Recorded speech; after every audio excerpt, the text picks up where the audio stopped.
We stood out on the Nahant Rotary on Thursday night, January 6th, the 1 year anniversary of the insurrection, the riot at the Capitol.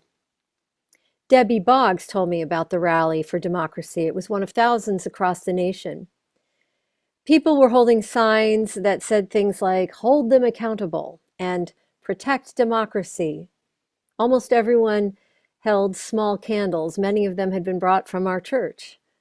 There were probably over 60 people out there, maybe more, and motorists honked their approval and support when passing by.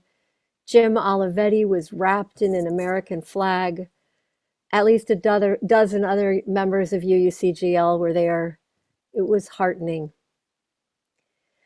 When this nation was founded, the question of man's inherent sinfulness or goodness was raging in theological circles. And there was no member of the Constitutional Convention of the brand new United States who was not deeply engaged with those religious and philosophical questions. What is the common good? What rights should men have? How do we define men in this document? We've been engaged in debates, activism, education, legislation, reflection, protests, trying to work this out ever since. This is as it should be. This is how it was always meant to be. Our democracy is an experiment. As Parker Palmer says, democracy isn't something that we have, it's something that we do. And right now we have to do a lot of it. I don't need to give you instructions on how to do that. I think you know. And if you don't know, it's pretty easy to find out. People in this church can help you find out if you like. Please ask. There are so many engaged citizens here among us. So what I want to talk about this morning isn't how to engage in the work of democracy, because again, there are multiple organizations and institutions that can guide us in that.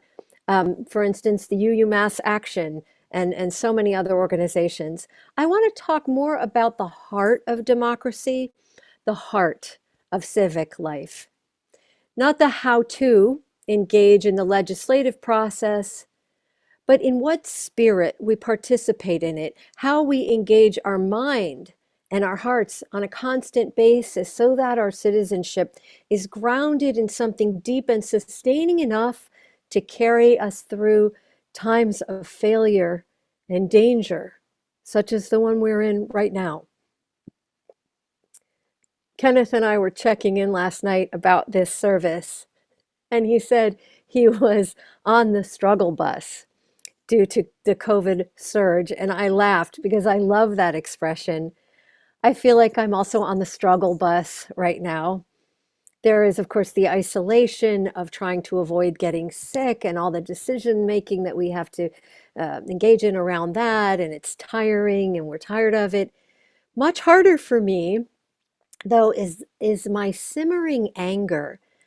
As I try to understand where we are as a country, I try to understand what happened on January 6th.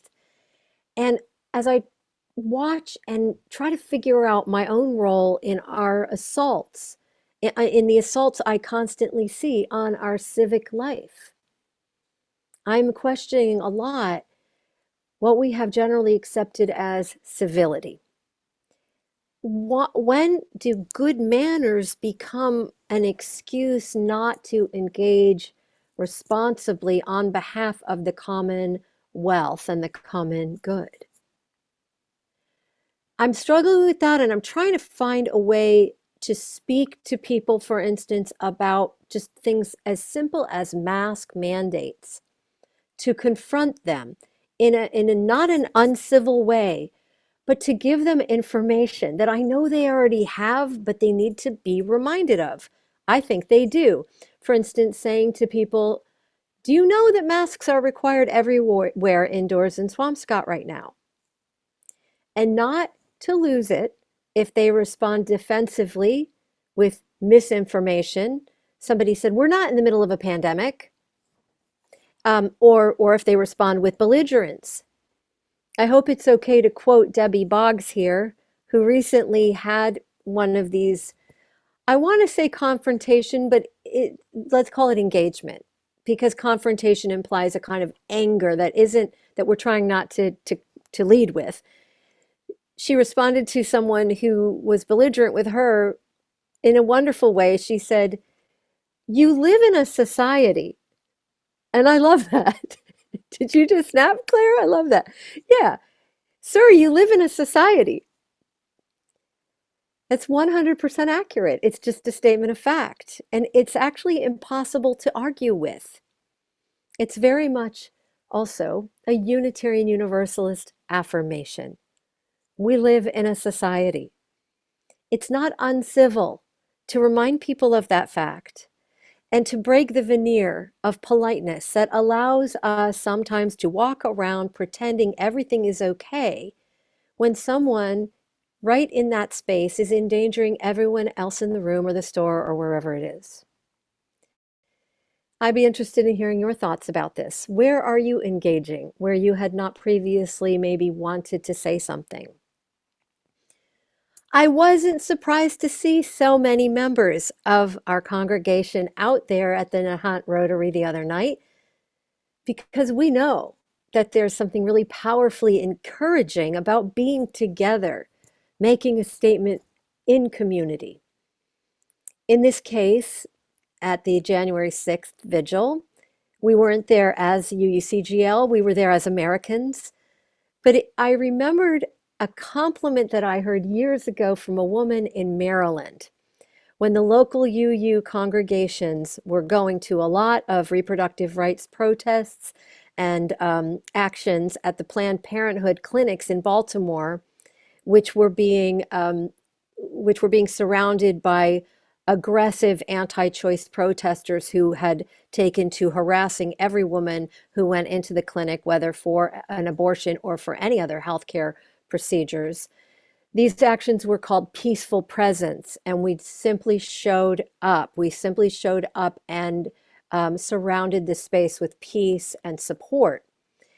A woman who was a member of another local congregation in the area said to me, "God bless the UUs. They always show up." But before you appreciate that, here's what she said next. She said, "God bless the UUs. They always show up. They just never seem to know why."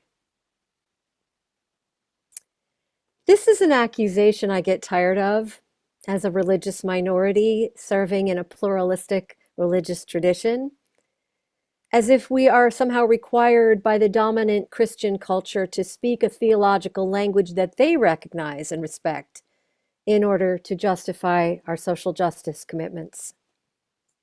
We do not.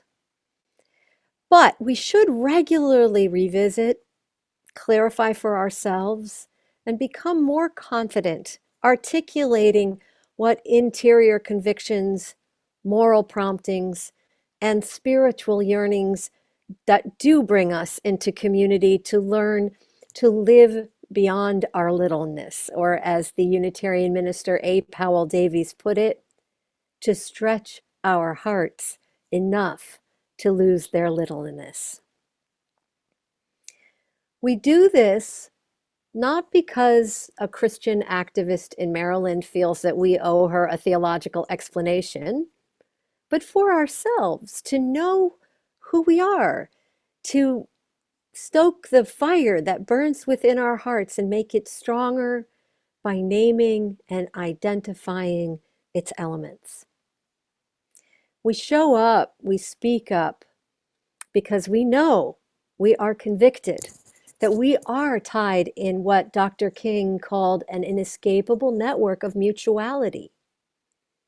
We show up and speak up and participate in democracy because we are heirs of a tradition that goes back centuries that claims that the people have the intelligence, the will, and the power of communal discernment to make important decisions for themselves. This was the essence, the key argument of the Puritan reforms that established the congregational system of governance by which we govern our congregations yet today.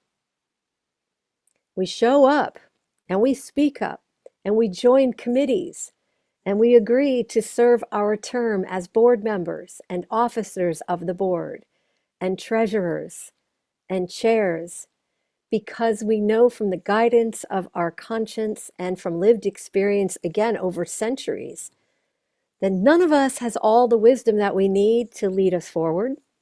And therefore, we resist gurus and monarchs and bishops and popes, and we do the work of leadership as a people, taking turns. We know from firsthand experience of insight and awe that there is not just some great and beautiful force of renewing creation out there or up there, but in here, also within each of us. To keep our hearts open and strong for the demands of democracy, we start with human relationships, with listening, with hearing each other's stories, with encouraging each other to speak our truth, cherishing each other's differences, respecting the mystery and possibility in each one of us, all ages, creeds, orientations, colors, and abilities. I leave you with this definition of citizenship from Parker Palmer.